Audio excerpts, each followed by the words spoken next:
আসসালামু আলাইকুম। আপনারা কেমন আছেন? আলহামদুলিল্লাহ আমি ভালো আছি। রাফিজাস কিচেনে স্বাগতম। আমি আপনাদের সাথে একটা রেসিপি শেয়ার করব, মলা মাছের চচ্চড়ি। সেজন্য আমি গ্যাসের মধ্যে একটা কড়াই বসিয়ে দিলাম। তারপর পেঁয়াজ, কাঁচামরিচ দিয়ে দিলাম। তেলের মধ্যে ভেজে নিচ্ছি পেঁয়াজ আর কাঁচামরিচ। হালকা বাদামি কালার হয়ে গেলে তারপর লবণ দিয়ে দেব। যার যার পরিমাণ মতো লবণ দিবেন।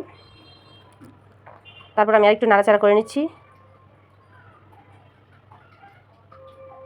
তারপর মরিচ দিয়ে দিলাম, হলুদ, ধনিয়া,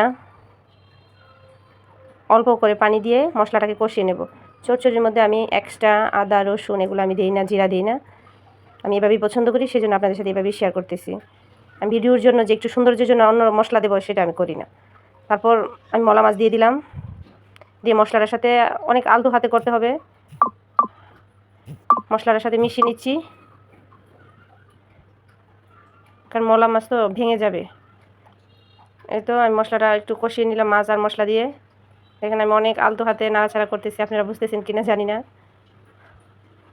তারপর আমি পানি দিয়ে দেব প্রায় 1 কাপের মতো। আমি চচ্চড়িটার একটু ঝোলই পছন্দ করি, সেই জন্য আমি ঝোল। অন্য আরেক টাইমে আমি আপনাদের একদম শুকনাটার রেসিপিটা দেখাবো। এই তো বলক এসে গেল। আমার চচ্চড়িটা মনে হয়েছে আমার কাছে একটু স্পাইসি হয়েছে, সেজন্য আমি আর এক্সট্রা কোনো মরিচ দিই নাই। ধনিয়া পাতা দিয়ে দিলাম।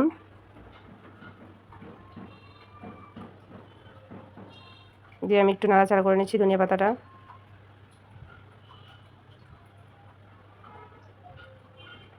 ছোটো মাছ খাওয়া স্বাস্থ্যের জন্য অনেক ভালো। তারপর আমরা শহরে থাকি, সেভাবে করা হয় না।